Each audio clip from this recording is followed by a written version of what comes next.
أعوذ بالله من الشيطان الرجيم بسم الله الرحمن الرحيم والعصر إن الإنسان لفي خسر إلا الذين آمنوا وعملوا الصالحات وتواصوا بالحق وتواصوا بالصبر.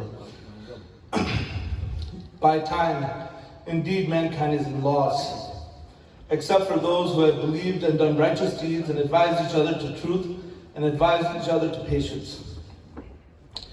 So, Surah Al-Asr is a favorite surah of mine. I like to read it a lot. It's a short surah, but has a very, very deep meaning. And it reminds me every time about death. And every time I read about this, it says, man is at loss except for those who have belief, who are the believers. So, who has belief? And there's a hadith of the Prophet ﷺ. There are many hadiths about who are mu'min. And the hadith that I like to quote because it's often overlooked is hadith narrated from Hakim. And he narrates that in order to be a mu'min, one has to love Rasulullah sallallahu alaihi wasallam more than themselves, love his family more than their family, and love him more than wealth. And being born and raised in the United States, we have found that a lot of people have a hard time reaching this maqam, especially young people. A lot of youngsters are not aware that to be a mu'min, one has to cross these three levels. And so I like to inform that to everyone so that inshallah people can work and make efforts on becoming a mu'min. And so the next thing I like to make mention of is that we're all going to taste death.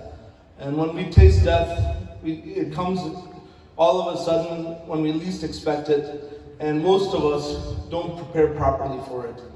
And I like to remind people of what happens at the time of death, during Salat al-Janazah. So we pray Salat al-Janazah, and Salat al-Janazah, we recite Surah Fatiha, we recite Salawat Ibrahimi, we recite Dua. That's the Salat al-Janazah. That's what makes the jism, the body, halal for the ground.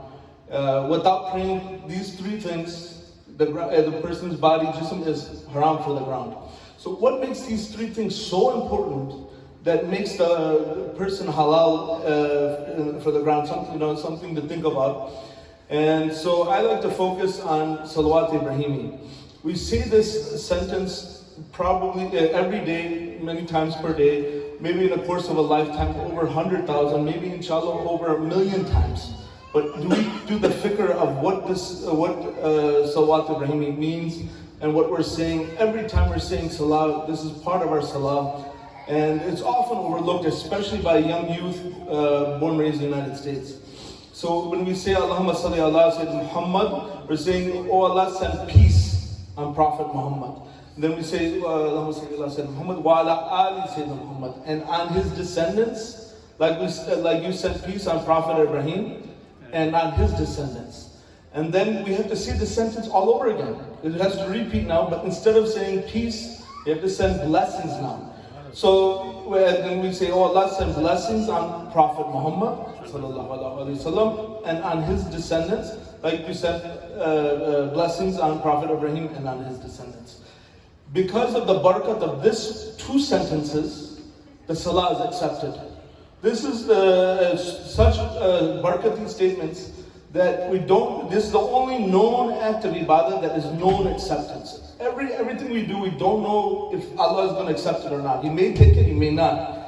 And especially people who haven't reached the level of a mu'min, their salah is even in greater question. But the person who has, when they recite the salawat, by the barakat of these two sentences, Allah accepts the salah and accepts the ibadat. So it teaches us the importance of this.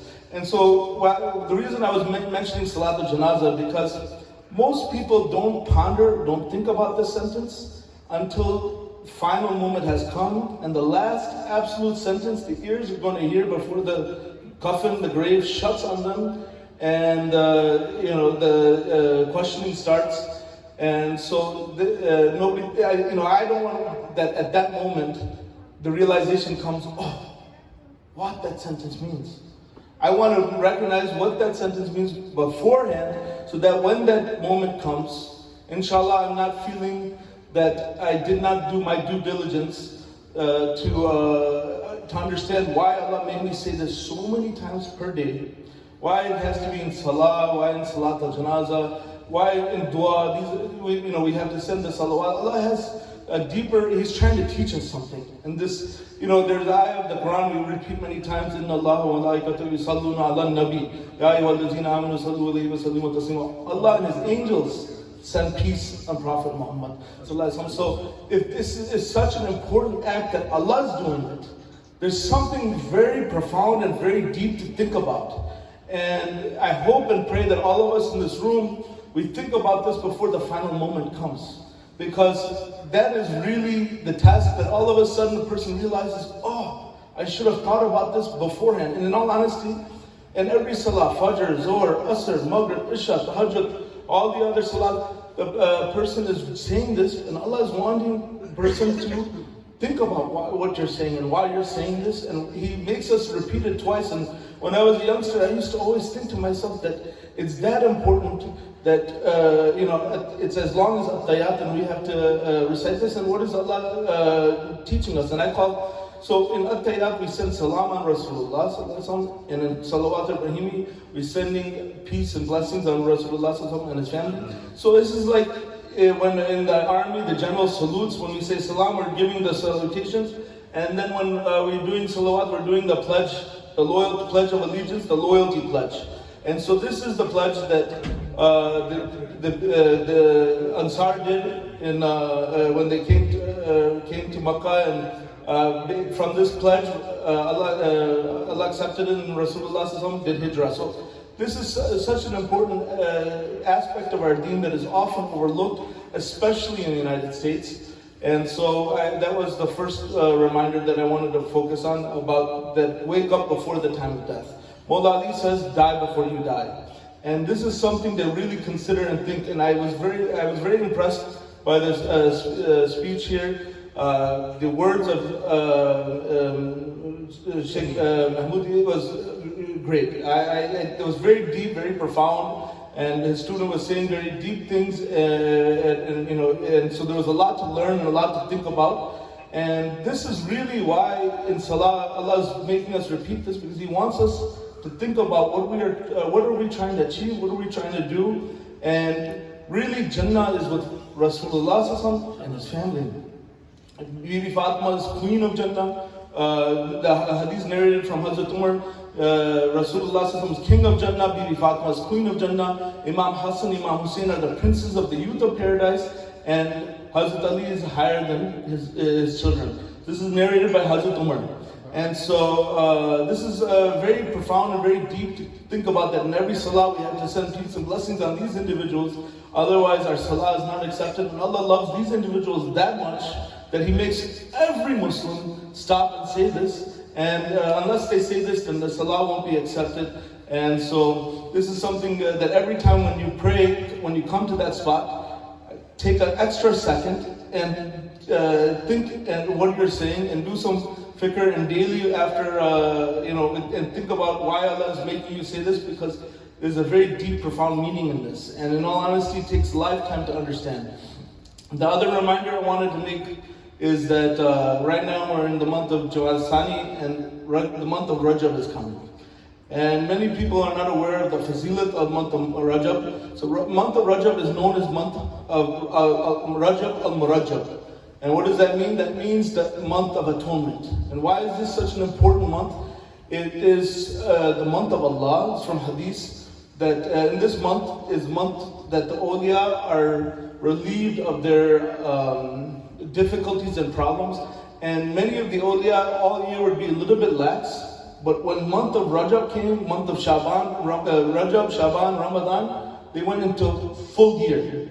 And what is full gear? So some people sometimes they miss Sunnah, miss Tahajjud, miss Nawafil. All of a sudden, in month of Rajab, the button clicks on, and now taking these very seriously. Not only this, Rasulullah after the month of Ramadan used to fast the most in month of Rajab. And so Rajab was a very big month. It's a month of atonement, a month of istighfar, a month to do a lot of kalmah. It's the month of Allah. And this is the month you start preparing for Ramadan. So if one wants to get into Ramadan spirit, this is the month to start. And so and forgive me for using this example, but the youngsters would understand better that over here they have something called Christmas spirit, that all of a sudden in Thanksgiving weekend, all the lights go up and everybody goes into that, Christmas mode. We have Ramadan mode, and for us that starts in the month of Rajab. And we plant the seed in the month of Rajab, and month of Shaban, we see the seed grow, and the month of Ramadan comes, and we're already in full gear. A lot of people sometimes they feel like, oh, Ramadan hasn't started yet because they hadn't done the preparations before Ramadan. Also, the month of Rajab is such a sacred month that it is recommended to fast on the first, middle, and last day of the month. Also, this is the month that Rasulullah went for the holy, miraculous, greatest journey ever taken by any creation, all the way to Isra al-Miraj, all the way to Kaaba Hussain, and he unlocked the Didar Ilahi, the vision of God, and this he opened for his ummah. So this is the month that the awliya take very seriously, and there's many ibadats. I highly recommend youngsters to buy.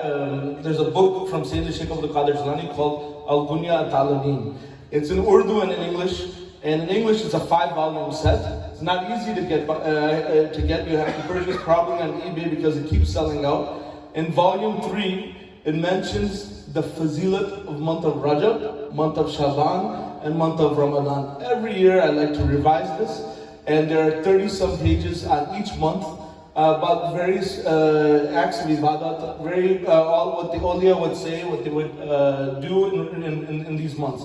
And so there is a special prayer. These are from, if somebody has Sunni Pansura, it's also in Sunni Pansura, but it's condensed form.